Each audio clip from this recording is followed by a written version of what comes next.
All right. Welcome, everybody, to episode 74 of Real Hawk Talk. It is a big one. This is the preview episode before Thursday night football matchup between the 3-1 Seattle Seahawks and the 3-1 Los Angeles Rams. Lot to go over. We've got random trade rumors. That seems like that's always the case with the Seahawks. We've got a little bit of a look back at this win over the Cardinals. But really, we're going to spend most of the time talking about this matchup, which is potentially a season-defining kind of game for this team. Before we get into that, I'm going to welcome the fellows in. Well, Nathan Ernst will be joining a little bit late. Work is intense for all of us, but we make time. We make time for you guys and for each other. We're going to start by first welcoming in Evan Hill at Evan Hill SEA on Twitter. Evan, that looks like a new polo you're wearing. How's that? It is a new polo. I have decided for all future Seahawks games that I attend in person and that I watch from my living room, I am completely done with NFL jerseys. It is not because I am wearing a Youth XL. I also have Seahawks large jerseys. I just don't like the comfort fit of jerseys. I don't think they look good. I just prefer form fitting better. And I'm super hyped about this polo. It's comfortable. Yeah, and what size is it? It is a medium. All right. So it's not like a Youth XL. There's no market inefficiency in the polo world. Interesting. All right. Well, I like it that, you are some Air Monarchs away from being ready for the Seahawks coaching staff. So kudos to you on this important step forward in your apparel. Next, welcoming in from his Toronto abode, Mr. Jeff Simmons at Real Jeff Simmons on Twitter. What's up, dude? What's up? Evan, is that because your last jersey was Frank Clark? Is that why you ditched jerseys? It is not why I ditched jerseys. I just feel like I'm an Oompa Loompa in this like baggy, large Seahawks jersey, and it just feels weird to me. Like, I don't know. I just don't think jerseys are comfortable. Okay, that's fair. Otherwise, I'm good, man. I'm excited for this game tomorrow. Yeah, I am too. I'm like, there's a lot to cover in this. I think we got to look back to last year a little bit and how these teams matched up. We'll talk about what's different between these teams and how we're feeling about this game. It's funny in the chat, we're already getting folks talking about the uniforms. I can't remember. Remind me, how do you guys feel about Action Green? Jeff, you want to start on this one? I don't love them, but I kind of enjoy in a twisted way how much everyone who's not a Seahawks fan hates them. Like, I kind of take pride in like everyone getting so upset about the Seahawks jerseys every year. Personally, like if they're gonna wear a third jersey, I think it should be like the early '90s blue jersey. Like I know there's been pictures of like Russell in that jersey from like the initial Seahawks jersey, like the Cortez Kennedy era. I think those would be sweet third jerseys for these color rush games. But again, the jerseys are just a little too green for me. They kind of burn my eyes. But again, I take an odd, weird pride in just how much everyone else hates them. That's when the Seahawks are at their best. Evan? Yeah, I think like looking at them in images, I'm like, this is ugly as hell. And then when game day comes and you see it on the TV or in person, there legit might be a competitive advantage that comes with these neon jerseys because they are so completely blinding that opponents see right through the players and just see turf. So, if there's a competitive advantage here at play, I'm all for it. I know Will's out there somewhere. I'm pretty sure Will and I are on the same page on this one. A Rain City series. Let me know, Will. But I love him, man. I don't get it. I actually find it odd that people are so obsessed with the Wolf Gray jerseys, and I see someone in chat just talking about those. I feel like the Wolf Gray look like dirty white, like that someone didn't wash the uniforms. And Action Green, like they're balls out. I mean, they're like super aggressive jerseys. Like good for Seattle. Brian, would you be comfortable with them wearing that jersey more than one time a year? Absolutely. I wear it to every game. The green? What jersey do you have? Doug Baldwin. Neon. Action green. Wow. It was a gift from the man himself. So how am I gonna not wear it? Oh wow, that's incredible. So I love him, but I get that people don't. So in any event, moving on. Let's talk about this game this past weekend. We got to at least start there before we move into what's coming up in the Rams game. And I do want to mention. Apologies to folks on the Patreon site. Did not get a chance this week to post and ask for Q&A. We will definitely continue to do that as one of the benefits of being a patron, but we really appreciate your support as always. And hopefully folks, sign up, patreon.com/hawkblogger. This is a great time. Like this is a chance to really start building the community that hopefully is going to have a long run this year, seeing how this game's going to go. But looking back to this past weekend against the Cardinals, Evan, you were there and doing embarrassing tequila dances prior to the game. How did you feel in person watching that game? Any top level takeaways? Yeah, two players really stood out to me, and I'm not sure if they stood out as much to you guys on TV, but Shaquille Griffin looked like he had another exceptional game. Just even when plays were complete, like he was hyped, he was coaching other players, like he was communicating well with other players. He was completely involved. He looks a little bit leaner too. I know he had said like he lost 20 pounds in the off season or something like that. You can tell, you really can. I think he carries it very differently, and he just looks faster. I think he looks rejuvenated. So I think Shaquille was really my number one standout. The second player that really stood out to me actually was Will Dissly. Even when he wasn't throwing the ball, he was open all the time. And I'm not sure, like I don't know what the camera angle was for the game on Sunday. You can't always see the receiver routes, but Dissly consistently had like a step or two on every single linebacker or defensive back that was covering him in coverage. He was somebody that Russell was constantly looking for, not just as a first or second read, but hey, Will Dissly's going to bail me out. I have trust in him. He's going to catch the ball. You saw that in the touchdown he had on Sunday, and his like NFL leading 4 or 5 touchdowns on the season for all tight ends. So those two guys really stood out to me. Trying to think what else. Clowney is fast. Holy cow! Didn't realize he's so fast. DK Metcalf should have caught a couple balls that I felt like he had really good opportunities on. I'm sure that looks clear on the camera. And just one other takeaway, actually, Bobby Wagner did play a bad game. And Brian, I think you had mentioned that on your Twitter feed or something like that. I think Pro Football Focus gave him a rough grade. Outside of coverage, he took several really bad angles on tackles, and it was uncharacteristic of him. So I'm not worried about it, but it was pretty clear in person. Yeah, I mean, just building off a couple things you said there. Dissly, I mean, I tweeted about it, but he's doing something with the amount of touchdowns he scored in his first 8 pro games. He's doing something that hasn't been done since Heath Miller in 2005, I want to say. And before that, it was like Eric Green. I think Heath Miller is actually an interesting comp for Will Dissly. I think they're similar players, similar capabilities. I think Jason Witten is another guy that I think is like an all-around tight end, very dangerous in the passing game, very reliable, and a good blocker as well. So, I mean, geez, like we have been looking for a guy like that pretty much forever if you're a Seahawks fan. I mean, there's someone I was talking to on Twitter is like he's what we all hope John Carlson would be. And I think that's a fair take, right? Like, and then we had Zach Miller, who I think was what we wanted, but couldn't sustain health-wise, and had to leave after the Super Bowl. So I think Dissly, it's interesting. It'll be interesting to see what happens as teams start to really understand his place in the pecking order, and we'll kind of see how it goes from there.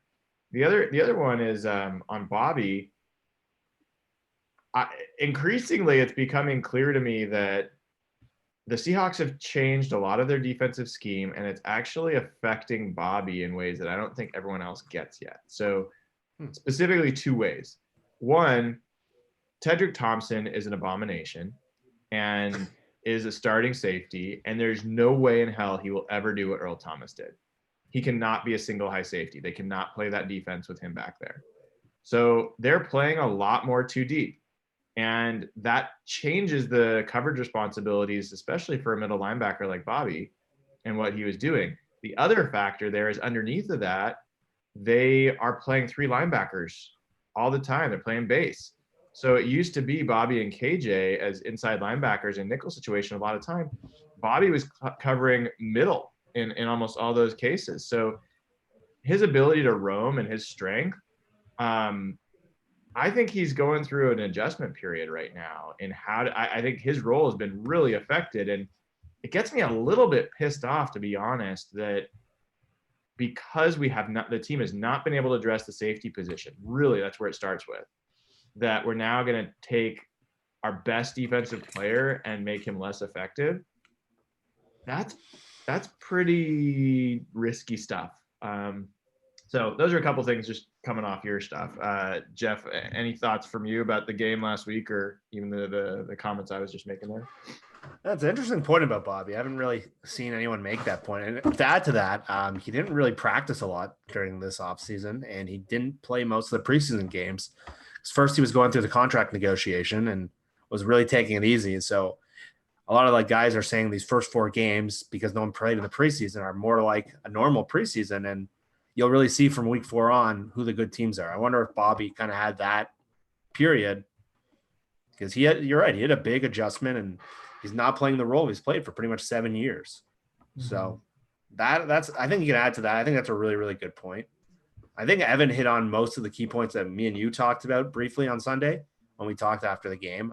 Other than that, I thought Chris Carson, I know we all talked about running backs and them not mattering. I thought he was maybe the best player in the field other than Russell Wilson. Mm-hmm. And he was fantastic. That was good to see him back. And the cool thing is, it seems like he's healthy. Penny's coming back. It seems like the team's pretty healthy going into this game Thursday. And it was just great to see Clint. Did that spin move look – I'm sorry to interject. Did that spin move look crazy on the broadcast? You know, it was like one of those. Oh yeah. Talking about Carson in the backfield? Yeah. Yeah. Evan, I want to be really clear since you're bringing that up. That is what a number 1 NFL back does when there's an unblocked defender in the backfield. Oh, totally. When I saw it in person, I felt like I was hallucinating. It was crazy. And yeah, I was, we're going to talk about Mr. Penny, who's going to be back this week, who, frankly, he's not keeping up with the Iron Man, CJ Prosise, in terms of health so far this season. But, it's okay. It's okay. It'd be good to have him back tomorrow. But yeah, I actually finish your thought, Jeff, about you were talking about Carson and other pieces, but I want to take us another direction in a second. Yeah, I just thought that, considering that a lot of us thought that I didn't, but a lot of us thought that he should be benched, or that it was nice to see him just return to his form from last year. And defenders looked like bowling pins in that 4th quarter drive. Yeah. And he had how many? Do you guys remember how many tackles he broke? He was credited with breaking tackles. What, it was 21? Yeah, I think it was over 20 tackles he was credited with breaking last week. Did you see that it was an NFL record, and it's the first time it's been done in 20-something years or something? No, really? Where is that? God, I could try and find the tweet, but it was on my timeline. Wow. If that's true, that's crazy. Let me see if I can find it. But he was just a man possessed. He took over that game. I know people are going to say running backs don't matter or whatever. Just that was cool to see based on how bad he was the week before. It's a really good thing going forward, and they're going to need him based on how they want to play offense. So I want to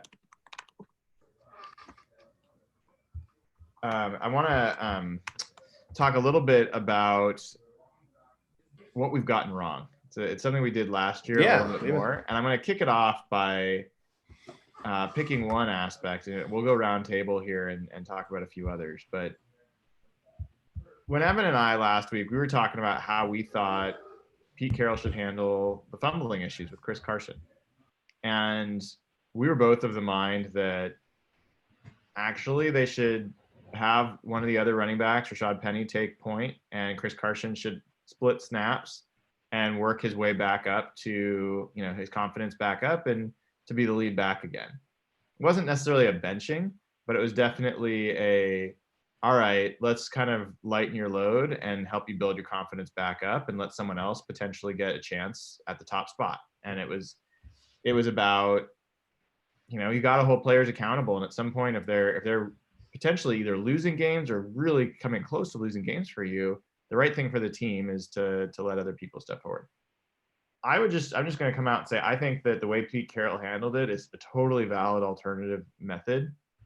And the reason I would say I was wrong in the way I was thinking about it is the thing I like about the way Pete Carroll handled it, which is doubling down on Chris Carson, is if he had gone the route that I think I was kind of promoting, there's a much bigger risk that Chris Carson would not come out of that as confident and as productive as the way Carroll went. And knowing how important Chris Carson is, I think,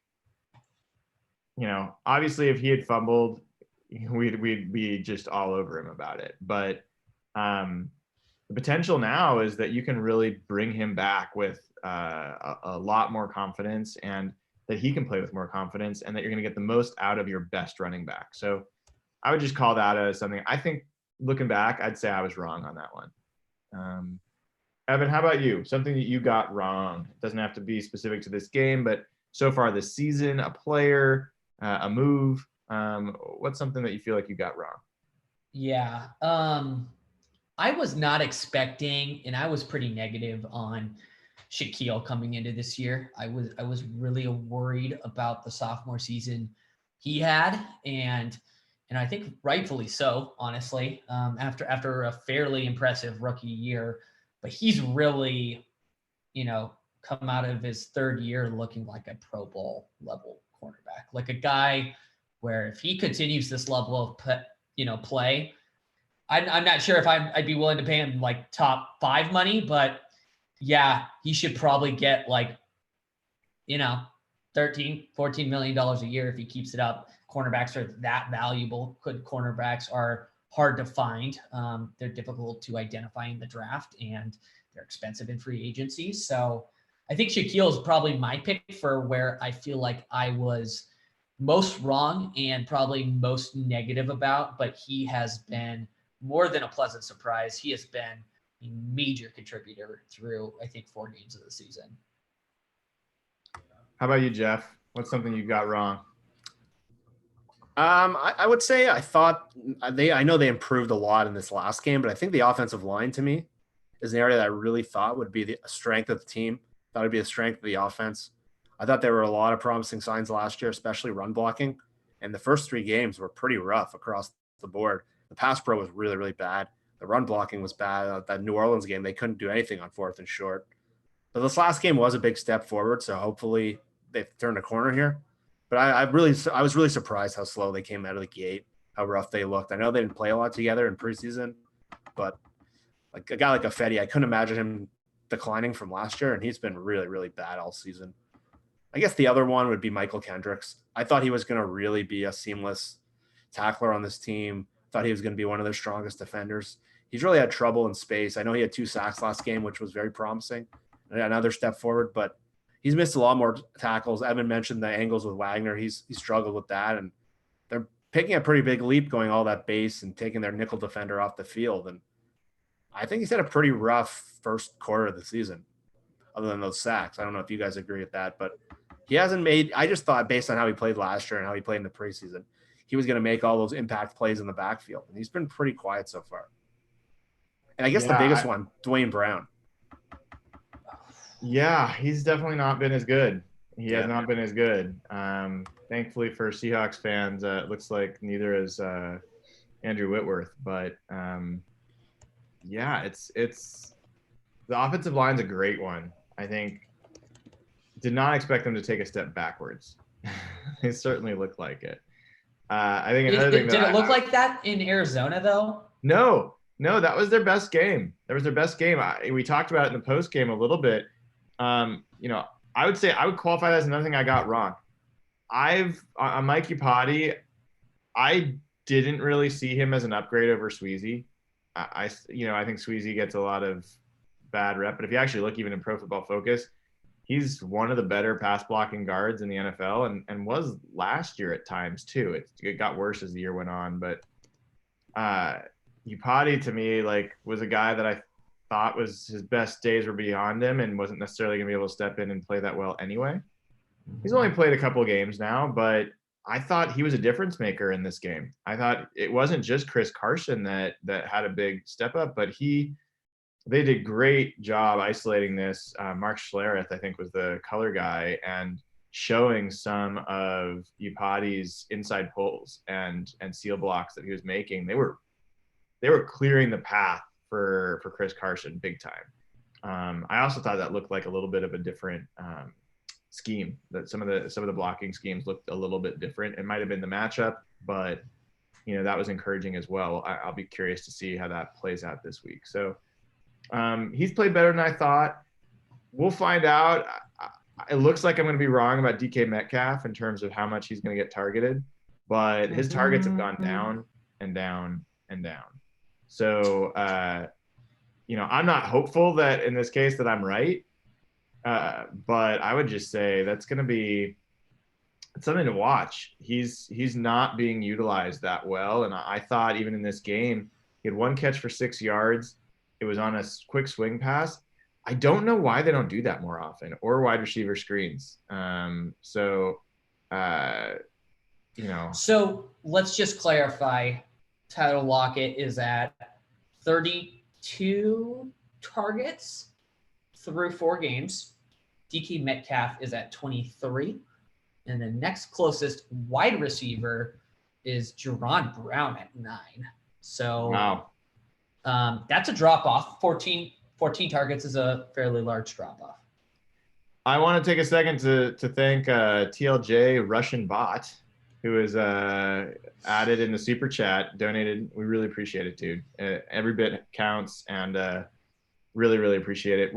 As always, our goal is, we would like to donate. We were minimum going to donate $10,000 every year to charity. We'd like to get that up to 20,000. I think we should be on track to do that. And then everything above, we're going to be investing back into the show with guests and more things that we can have, more content we can create for you guys. So it's not gonna be going in my pocket, I can tell you that much, but it'll be going to other people's pockets to help them create content for all of you. So anyway, thank you for that. Yeah, I mean, it's going to be interesting about how they figure out what to do with DK Metcalf, because it really, at this point, it is starting to look like Tyler Lockett and Will Dissly, and then don't know, right? Like, they've not yet been able to get David Moore consistently involved. They've definitely not been able to get Jerron Brown consistently involved. John Ursua is not even suiting up. Malik Turner had a flash in Pittsburgh, but now David Moore's back, and so he's not really getting snaps. So I think the receiver position is still an open question.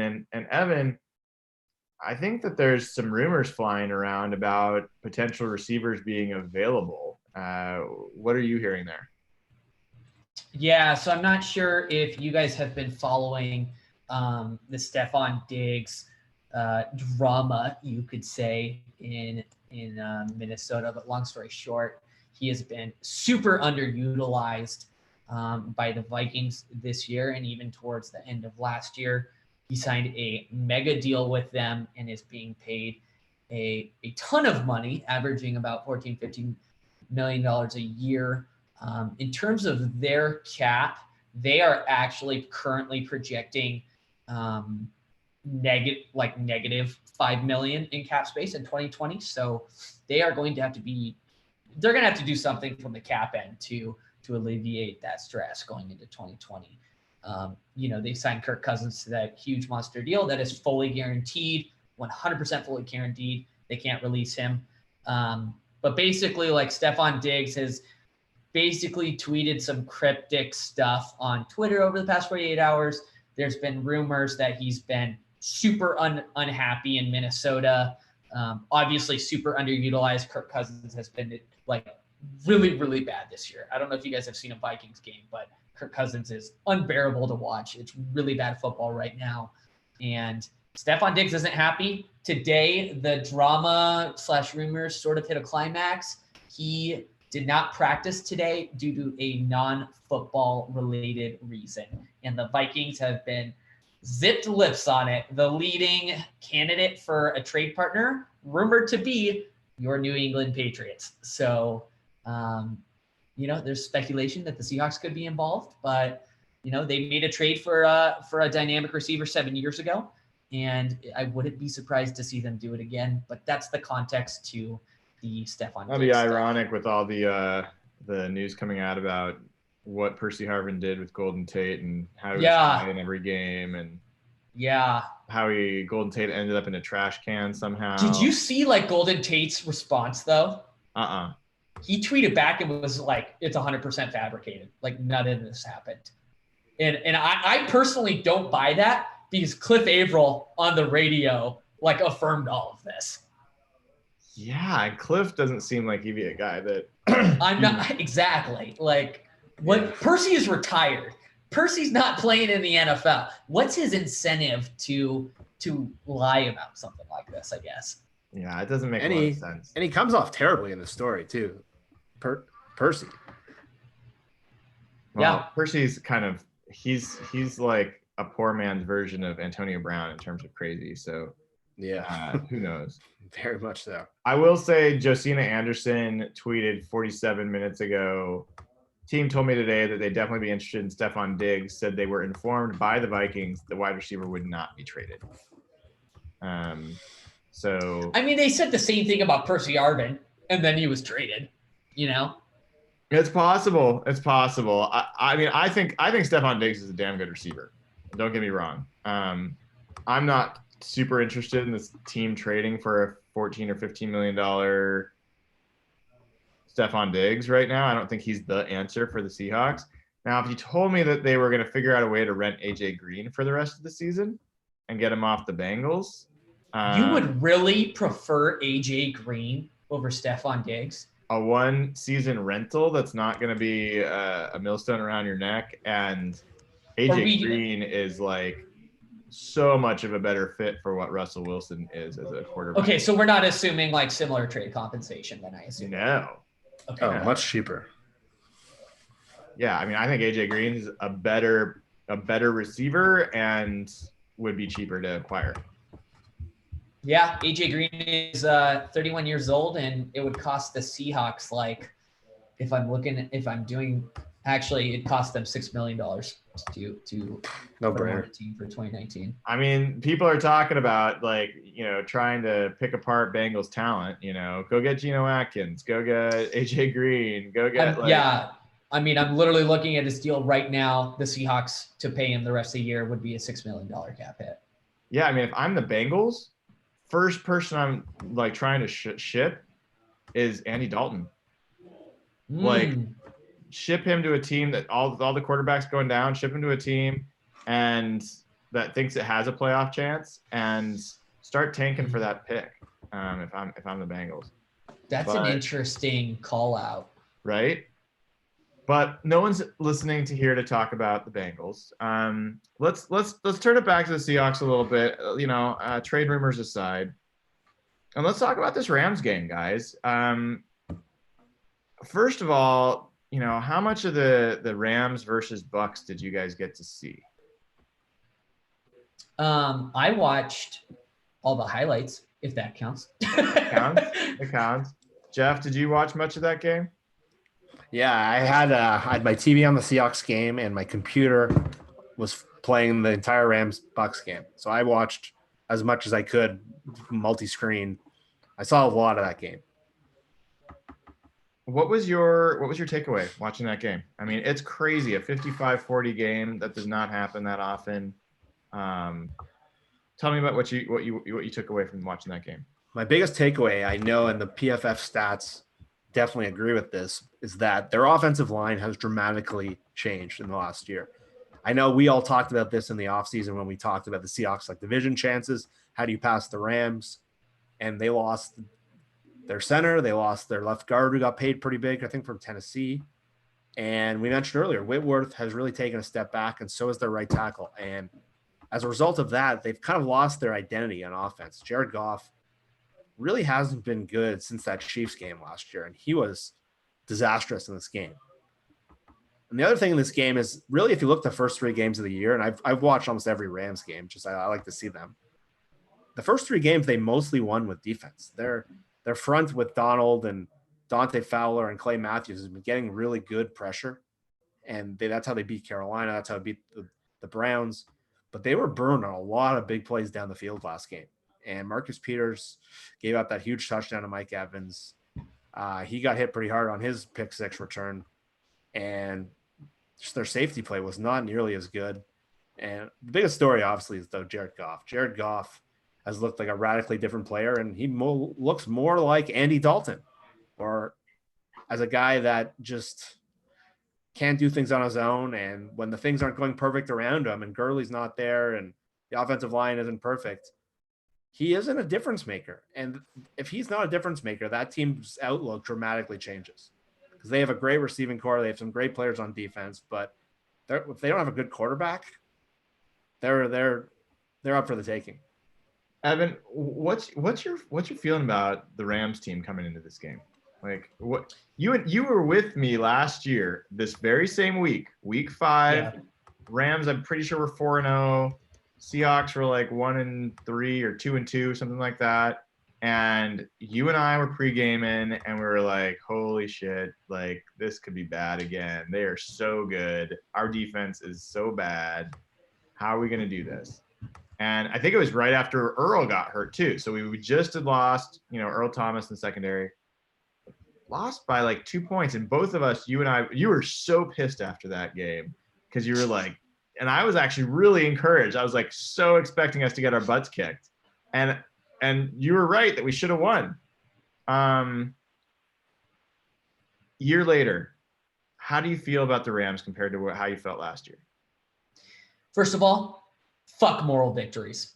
I'm not kidding. Like, there's tomorrow night, if they lose by 3 or lose by 7, bad news.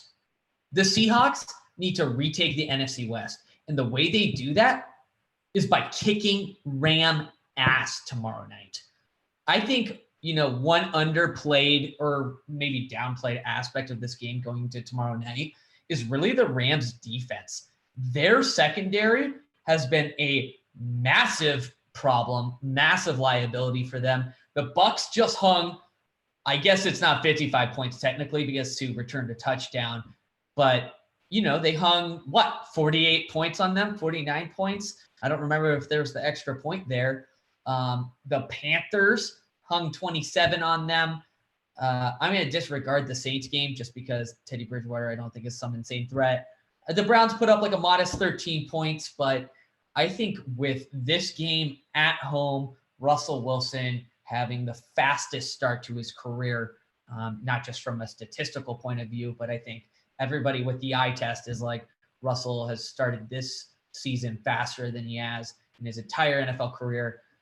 Being at home, Pete Carroll has a home record with the Seahawks at 17-2 or something like that. On maybe that's Thursday nights or something like that, but there's a 17-2 home record stat out there in primetime games. So I think the matchup for me is, I think if the Seahawks, let me put it this way. I think if the Seahawks win tomorrow night, I think DK Metcalf has a huge game.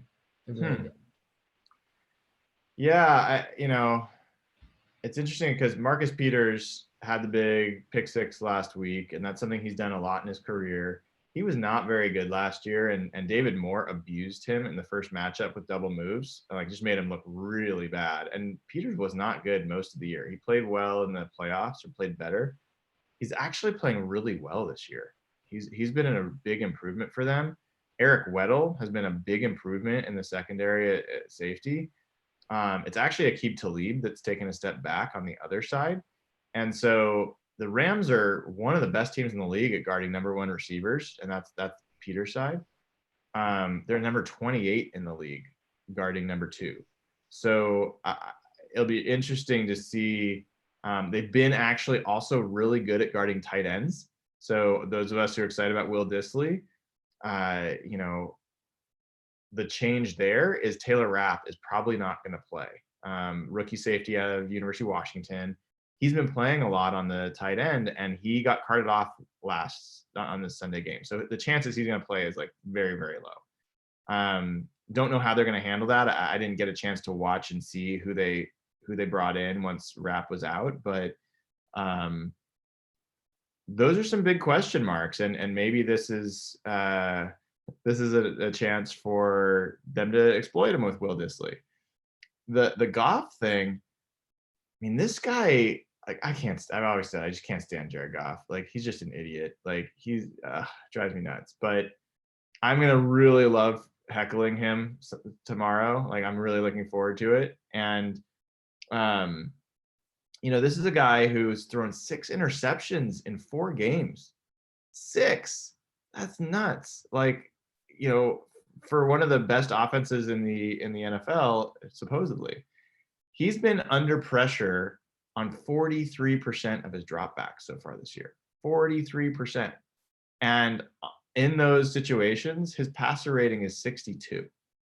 So you're talking about 4 out of every 10 snaps, he's like a bottom feeding quarterback.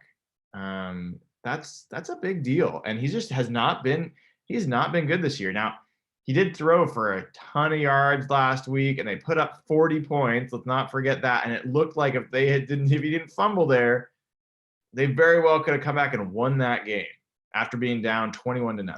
So anyone that thinks that they're not a big deal on offense is kidding themselves. But those are all big differences. The other one, Jeff, Todd Gurley, mystery of the NFL. Guy went down with an injury late in the year last year, and he's never been the same. And it's not clear. He still looks like Todd Gurley when he runs, but they're just not giving him the ball that much and involving him. He was a huge part of both Seahawks losses to the Rams last year. We don't know what it looks like when the Rams don't have Todd Gurley doing much against the Seahawks with Sean McVay. So what's your take on Todd Gurley and what's going on there? It's one of the oddest sports stories I can remember. Just a guy who was dominating the league, and all of a sudden just they stopped giving him the ball. I don't know if it's his injury. I don't know if they have to like give him the Kawhi Leonard load management. I don't know what's going on, but he had 5 carries last week. And yeah, they're playing from behind, but like he had 2 touchdowns, but he was, I know like Ben was tweeting out all those videos last year of him having those wide open runs and the offensive line just clearing space for him.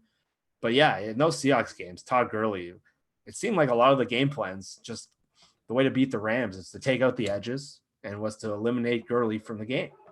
And it's hard to figure out what's going on there. It has to be an arthritic knee, something with that, but they're managing him like he's a part-time player right now, and that's completely changed their offense. He was kind of, if you ask McVay, he was the guy who said the backbone of their entire offense last year was Gurley. And I know it's probably hard to imagine given how good their 3 receivers are, but he's kind of where everything started, and it's where that Belichick defense of defending the edges with the big fronts really came from. And without him, the whole dynamic of their passing game has changed because you don't need a key on those edges as much, and you can just focus on the receivers. And it's really changed the way they play, and it's really changed their effectiveness. And in the Super Bowl, for example, they were pretty useless on offense, and they've looked just up and down all year because it's more reliant on Goff now. Evan, you know, I tweeted this out before, but the Rams are 31st in the NFL in run block grade, according to PFF, and they're 32nd, dead last in the NFL in pass block grade. They are the worst offensive line in the NFL right now, according to PFF.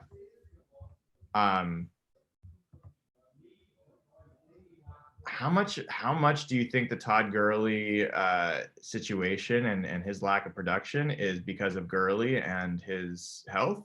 and how much of it is this offensive line is just not doing anybody any favors? Yeah, I think the reality is it's probably a mix of both. The like Jeff said, the Todd Gurley situation is such a mystery, potentially a degenerative like knee condition, chronic knee issue.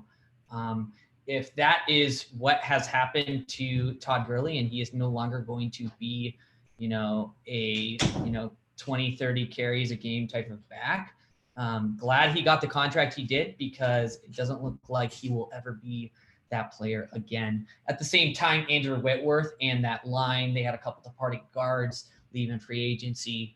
The line just is what it is last year. Last year, a super underrated piece of that offense was the offensive line. They were ranked like 1 or 2 or 3. They're the best offensive line last year.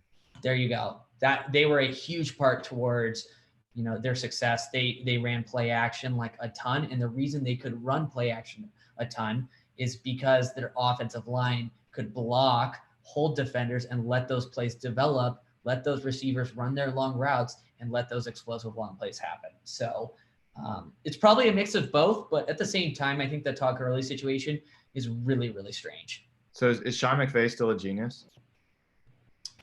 Yes. Okay. All right. Yeah. What last year was his first year, right? Or second year as head coach? Second year. Second year? Yep. I think to go to a Super Bowl in your second year and have, the squad that he put together in his second year, I think is really impressive. Okay. We are joined by the man, the myth, and my partner in crime tomorrow night at the Seahawks game, Nathan Ernst, at Nathan E11 on Twitter. I think you're still at Nathan E11, even though you changed your name around. Is that right? Yeah, that's right. That part doesn't change. He's there for you folks. Yeah. So we were just talking about how, we're talking about, this is the same time last year that Seahawks played the Rams. Week 5. Very different situation last year, at least in terms of last time the Seahawks played the Rams in Seattle. They had lost 40-7 at home. The Rams were just incredible. The Seahawks had just lost Earl Thomas. It just looked like a huge mismatch, and the Seahawks lost by 2, I think, in that game. How do you feel differently about the Rams, if at all, this year than last year?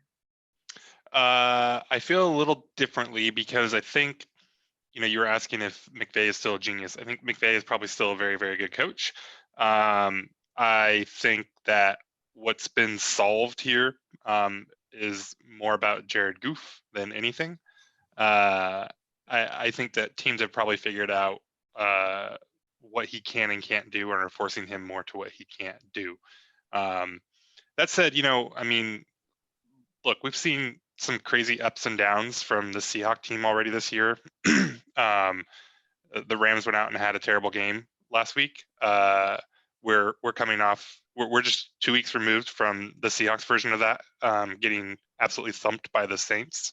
So I wouldn't discount this team too much. I think, talking about the offensive line, they had some attrition. They've gotten a little older.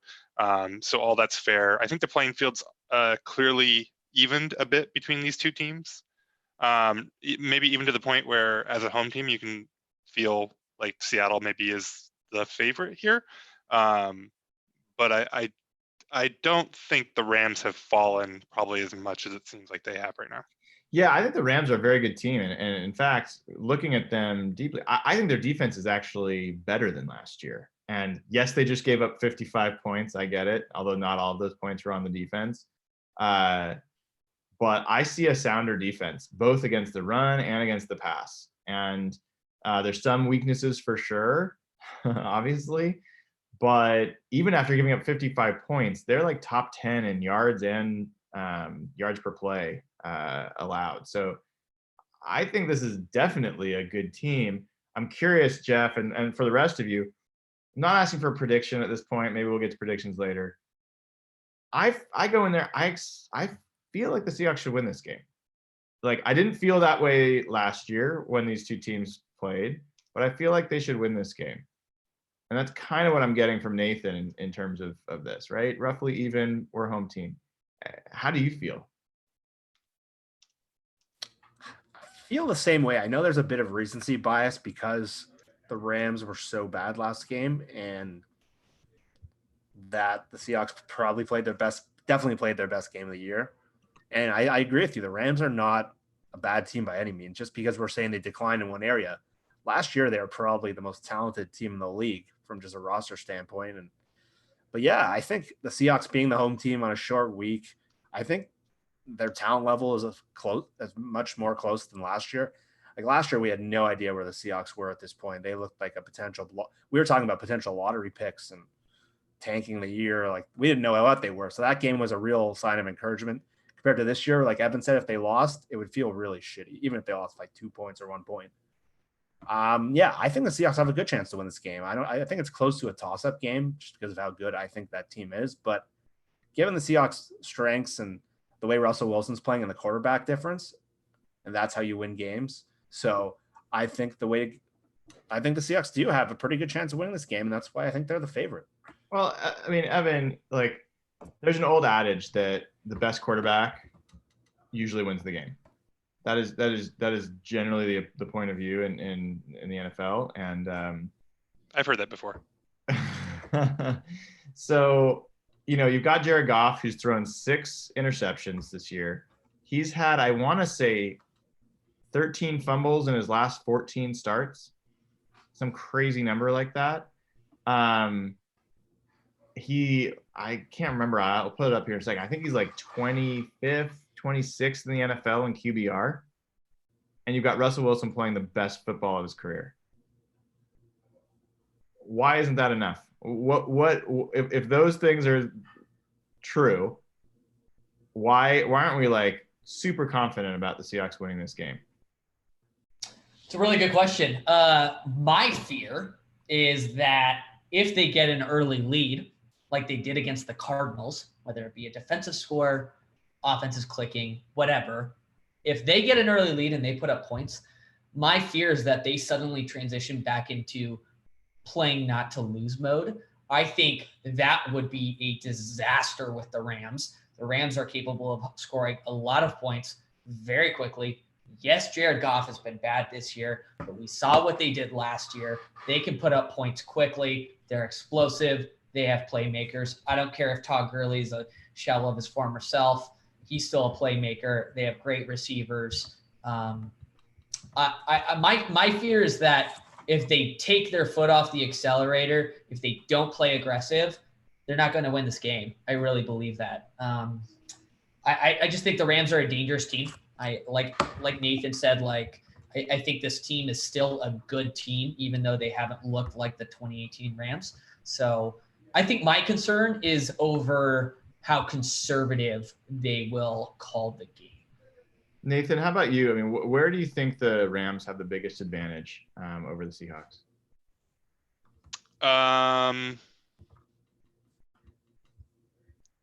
Well, their defense is better. I think that's probably true. I'm with Evan here. If the coaches come out and treat this like the Kansas City game, or I mean, really like either the Rams games last year, like they came out pretty aggressive in those games from what I remember, then I think this team definitely has a chance. But if they come out like they did against the Cowboys, then, I don't know. Yeah. And more about how, I last week was obviously a disaster for them, but, they put up 40 points on a good Tampa Bay defense, right? Like this team is still very good on offense, even if we've got a return of Jared Goff. So like, I wouldn't discount this team at all. They're probably the better team on paper. But I think you're absolutely right. Like you have two teams whose quarterbacks are polar opposites right now. And if you want to weight that to the point where you feel confident in this game for Seattle, I wouldn't blame anyone for that. Yeah, to clarify or to make it official, Jared Goff is 26th in the NFL in QBR right now. He had 12 interceptions all of last year. He's got 6 already in 4 games this year. So really, really big difference there. I think I always come back to Aaron Donald. that guy can change a game all by himself. He's done it plenty of times. It's really weird. I was looking at this. I was actually talking to Mina on Twitter about it earlier today. I think it was today, maybe it was yesterday, but Aaron Donald is 99th in the NFL in pass rush productivity, according to Pro Football Focus, and 99th among defensive linemen. Is that pass rush grade or? No, that's pass rush productivity. So that's pressures, hurries, hits, and sacks divided by pass rush snaps, right? And he was number 1 in that stat last year. So it's not like the ESPN pass rush win rate number has him as like number 2 or number 3 among defensive linemen in pass rush win rate. So there are other places. I don't think Aaron Donald is all of a sudden bad, but he's got 1 sack on the year. He himself has come out and talked about that he needs to do more. He came out of that Saints game, right? In the same game that Breeze got hurt, didn't he come out did. for a while? He had a back issue, and that's some of the question out there is that a lingering issue? Is he not quite up? And on a short week this week, is that going to be a factor? Because I mean, he's the one guy that I would just say he can change the game all by himself. Yeah, I mean, him having a slow start is the good news. The bad news is that Fowler and Clay Matthews are, I don't know if they're picking up for him because he was so unreal last year, but like they have been very good this year. They have. And you know who else has been really good that I don't think most Seahawks fans know is Cory Littleton. He's their linebacker, a former Husky. He's playing like Pro Football Focus has got him as like an elite coverage linebacker right now. And he's scoring well better than any of the Seahawks linebackers so far this year. And Pro Football Focus is just one measure, but I mean, I think it's a decent indicator. So they are with Mark Barron's no longer on the team. LaMarcus Joyner's no longer on the team. So those are 2 guys that were factors for this Rams team. But yeah, it's interesting. I'll tell you, Evan, I'm actually a little bit excited that Rashad Penny's going to be back this game. I find myself excited that Rashad Penny's going to be back there to take some snaps. Well, after the 3 negative plays that CJ Prosise had on Sunday, I would be excited about it too. Well, how many touchdowns does Penny have on the year? Okay. How many games missed due to injury does Penny have on the year? My life has really taken a downhill turn when CJ Prosise is healthier than Rashad Penny. There was not a time not so long ago you were talking about he's been healthy for 14 days. I've got that counter going in my head, so I'm hoping it keeps going. But yeah, like Chris Carson actually missed the last game against the Rams. Rashad Penny, started in that game, had 100 yards. I think somebody was supposed to get a tattoo on their chest after it, but they actually, I think the first game, it was the first game that Disley had been injured or close to it. So they were adjusting on tight ends. Daryl Daniels was still playing tight ends. There's definitely some changes, but how do you feel about the Seahawks' ability to run the ball in this game, Evan? I mean, I would ask Nathan, but I know he would just fall asleep answering the question. So how do I feel about their ability to run the ball this game? That's a good question. I don't know. I'm worried about that defensive line. I really am. I don't think they're going to have a ton of success running the ball. I think Chris Carson should get obviously a strong majority of the carries. I think even with Penny being, 12 days since the injury, I wouldn't push him too hard. I think if he's even active tomorrow, I'd probably be giving those carries to Prosise or Homer. But yeah, no, I'm not confident in our running game at all going into tomorrow. I worry about Aaron Donald. I worry about those beasts on the defensive line. Do you guys remember how much what the Seahawks did on the ground against the Rams last year? It's not normal. I think it's going to shock you. They ran for 273 yards in the last game. They ran for 183 yards in the first game. 273 and 183. Like they gashed them on the ground last year. And I think it's a really interesting thing, like how much they're going to go back to that. Who knows? Maybe Ndamukong Suh is part of the problem, and they're getting better without him there. Addition by subtraction. That's one part of it. The other thing is the Seahawks. They're throwing the ball a lot faster, right? Like Russell Wilson's throwing the ball faster than he ever has.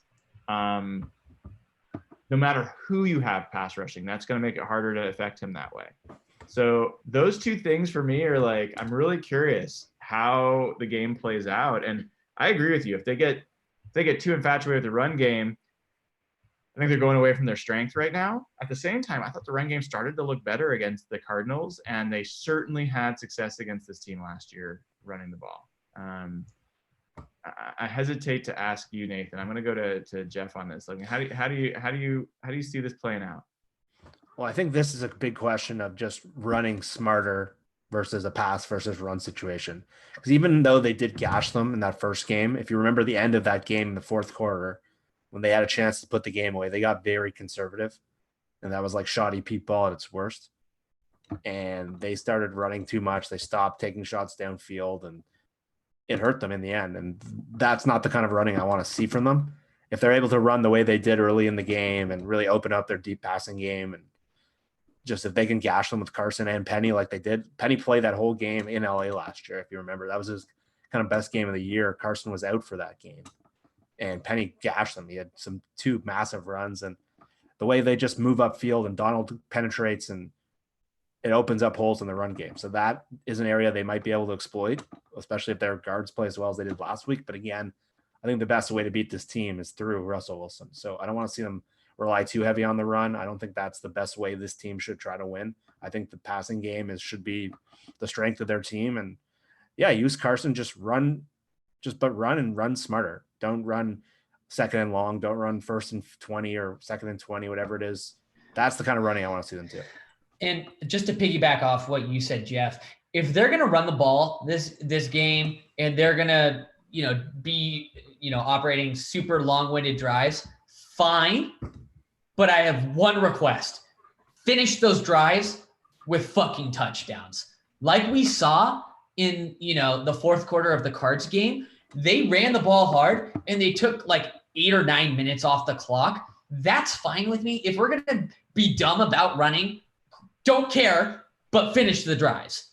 Score touchdowns, because that's where it matters. And if you take off 7 minutes off the clock and, you don't put any points on the board, this Rams team is going to blow you out. So I think they have to. I gotta call bullshit a little bit there, dude. Like, you take 7 minutes off the clock by design, you can't really be blown out. Like that is part of, like, if you're consistently sucking the clock down, there's only so many points that can be scored. Sure. Define blowout. But the other part is the Seahawks are number 1 in the NFL in red zone conversion. Even after last week, this past game where they went 2 for 4, they're still number 1 in the NFL in red zone. And honestly, that's been a strength for Shoddy.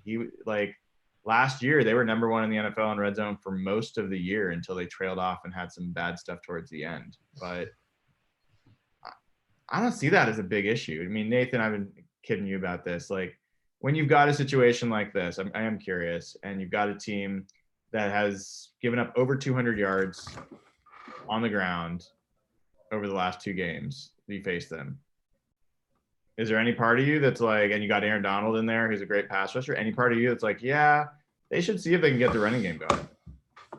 I mean, they shouldn't do that. That shouldn't be the goal. I mean, they should do the plays that get the most yards, right? If they go into this and they think that they can, I mean, Penny had 12 carries for 108 yards. If you can do that again, awesome, right? That's fine. Don't go into the game though thinking, oh, we got to get Penny going, right? Like just do the plays that are good. If their pass play is great, if their run plays also fine, right? And then adjust if it doesn't work, right? It's I mean, that's oversimplified, but also like it's not that complicated, I don't think.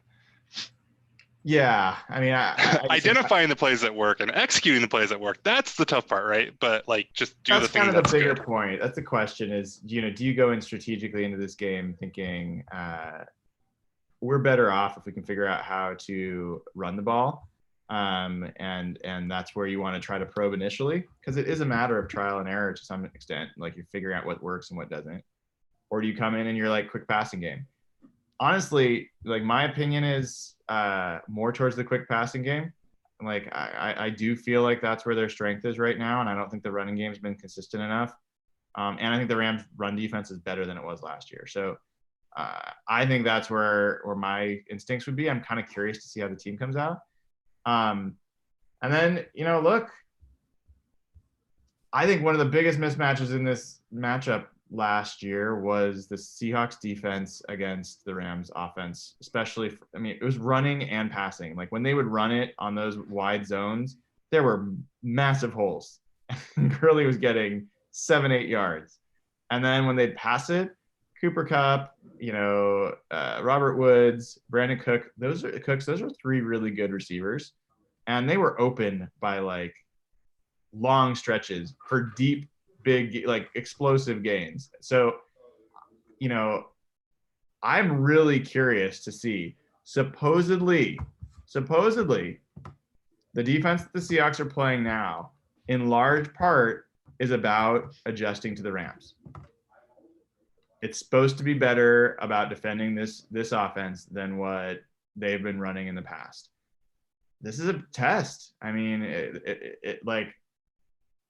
I will be really pissed off if we get in there and we're seeing Rams receivers running like wide open all over the place again, and the Rams are just moving the ball down the field without any problem. They talked about this in the Bengals game. The announcers did, and I haven't gone back to watch to verify whether what they said is true. You should not take announcers at face value. But they were saying that what Seattle was doing and staying in base so much and how they were lining up the front seven was copying what the Patriots had done to the Rams in the Super Bowl, because the Bengals coach is the old Rams quarterback coach, right? Mm-hmm. So like clearly it seems like they're trying to copy something that worked. But if you look at how that went against the Bengals, like they didn't give up a lot of points, but they did give up 400 yards, and there were receivers running wild. So, I think that they didn't think that, I don't know. I think part of it was they didn't think that Dalton could beat them. They could give up the yards and that he wouldn't, finish. And maybe they're confident in the same thing with Goff. Like that proved to be true for the Patriots, even though I don't think the Rams really moved the ball particularly well in that game. But yeah, so it's going to be really interesting to see, like, is this in reaction to, what maybe they've learned from the Super Bowl last year, and is it going to work any better than it did when they tried it against the Bengals? Yeah. It's and the other piece I'd throw out there we talked about on the offense and the defensive side for the Seahawks is Todd Gurley. It's not just the offensive line. Todd Gurley has his worst pass blocking grade he's had as a pro. He's down like 38 as a pass block grade so far this year. He's been over 70 in other years. Given what the Seahawks have been trying to do with their linebackers and blitzing more often, this could definitely be a game where we see Michael Kendricks get sent more and challenge them. So I'm kind of expecting the Seahawks. I'll tell you what, I'm expecting the Seahawks to be aggressive on defense. I'm expecting the best game so far from Jadeveon Clowney and Ziggy Ansah. I think this is the game where we get our first real chance to see what that group looks like together. And, under the lights, in a big contest against a struggling offensive line, in a game that you need to win. If they can't turn it up, if we can't see pass rush have an impact on this game, I'm going to be really pissed off. You're going to be getting punched in the shoulder a lot, Nathan. So I just want you to know that if this doesn't work out. You're a big guy. You can take it. Yep. All right. So let's wrap up here, guys. Let's talk about if you're comfortable. If you're not, I'm going to make you uncomfortable. What do you got for a score? Jeff, how are you seeing this game play out? I think it's going to be a close game. I think it's going to be a back and forth game. I think I hope the game doesn't come down to how Tedrick Thompson can play, because the difference in what the Patriots did is they didn't have Tedrick Thompson, and there is a black hole in their secondary. So I still think, because of the pass rush, because of the offensive line, and just the Seahawks history on primetime games, I'm going to take the Seahawks 27-24. All right, Evan, where are you at on this game? 27-13. I think the Seahawks win big. I guess winning big for the Seahawks is a 14-point win. So That's I big think for anybody. 27. True, sure. I 27-13 is my call. Nathan? I think this is going to look a lot like the games last year. So I'll go something like 35-33. Ooh. And I'm going to go Rams. Good for you, dude. Have some guts. I think the Seahawks are going to win. I don't have like a huge amount of fear about this one. I do think it would not shock me at all if the Rams won, but I definitely want to believe that the Seahawks are capable of winning this game. And soon it'll be a question mark of like, are the Seahawks good enough to play against the 49ers? Who, by the way, you guys gave me a lot of shit about the 49ers being good this year. Everyone's saying we'll wait and see. No one's taking them seriously. I think watch out for the 49ers. I think they're pretty good. But that aside, I've got the Seahawks winning this. I do think they're going to put up points. I'm going to put the Seahawks at 30 points. And I think the Rams are going to be around 23. So I'll go 30-23 Seahawks. I think there's going to be some points put up on the board. So, all right. Thank you guys for joining. Thanks everybody for joining the show. And if you haven't already, please subscribe to the channel. Subscribe on Spotify, iTunes, Google Play. Become a patron, patreon.com/hawkblogger. We got well over 100 patrons now, and growing the community as we go along. So it's awesome. And otherwise, let people know about the podcast, listen to more shows, and go Hawks. Have a great rest of your evening.